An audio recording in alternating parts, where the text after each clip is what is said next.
खट्टर साहब धृतराष्ट्र की भूमिका से बाहर आइए।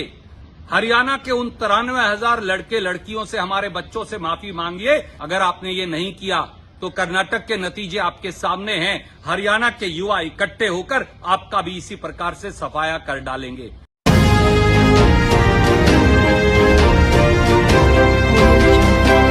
दुख की बात यह है कि एक बार फिर खट्टर सरकार, भाजपा जजप्पा सरकार ने हरियाणा के युवाओं के भविष्य से खिलवाड़ किया है। हरियाणा के बच्चों के भविष्य को मंडी में बोली लगाकर बेचा है। इस बार नया घोटाला आया है एचपीएससी का, यानी Haryana public services cell counter.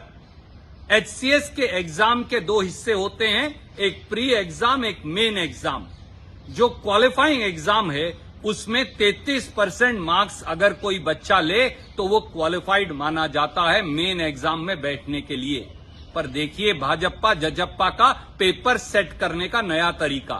पिछली बार तो हरियाणा स्टाफ सिलेक्शन कमीशन में अटैची कांड हुआ था, जहां अनिल नागर को बलि का बकरा बनाकर सब बड़ी मछलियों को छोड़ दिया गया था। इस बार खट्टर साहब ने नया तरीका निकाला है और एचपीएससी का यह नया तरीका है कि जो पिछले साल का पेपर है उसमें से 32 प्रश्न बगैर कॉमा फुल स्टॉप के इस एचसीएस के पेपर में दोहरा दिए गए। क्या पिछले साल का पेपर और इस साल का पेपर बराबर हो सकता है? वो बच्चा जिसने वो पेपर नहीं पढ़ा हो उसके साथ क्या बीत रही होगी? क्या केवल भाजपा जजप्पा के चहेतों को सेट करने के लिए पेपर बनाया गया? उन्हें कहा पिछले साल का पेपर पढ़ लेना, 32 सवाल तो उसी में से आएंगे, कुल नंबर 33 चाहिए तो बेटा तुम पास हो जाओगे। तो गुण और दोष पे अभ्यर्थियों की मापदंड क्या होगा? सच बात यह है, कभी पुलिस की भर्तियों में घोटाला, कभी एचसीएस जुडिशियल में घोटाला, कभी क्लर्क और एक्साइज इंस्पेक्टर में घोटाला, कभी अटैची कांड हरियाणा स्टाफ सिलेक्शन कमीशन में, और अब एचसीएस की भर्ती के अंदर सीधे सीधे घोटाला। अगर आप 33 क्वालिफाइंग मार्क हैं और 32 सवाल पिछले साल के दे रहे हैं तो ये सीधे सीधे चोरी और सीना जोरी नहीं तो क्या है?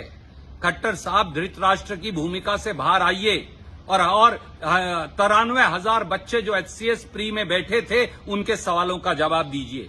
पहला सवाल, आप एचसीएस प्री का पूरा भर्ती प्रक्रिया जो है उसे कैंसिल करिए, क्यों नहीं कर रहे? दूसरा सवाल, हरियाणा पब्लिक सर्विस कमीशन को तुरंत भंग करिए।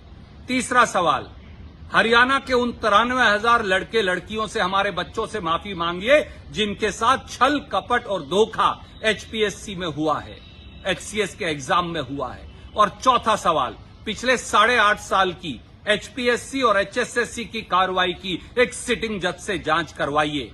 अगर आपने ये नहीं किया तो कर्नाटक के नतीजे आपके सामने हैं। हरियाणा के युवा इकट्ठे होकर आपका भी इसी प्रकार से सफाया कर डालेंगे। यही हरियाणा के नौजवानों की मांग है। जय हिंद।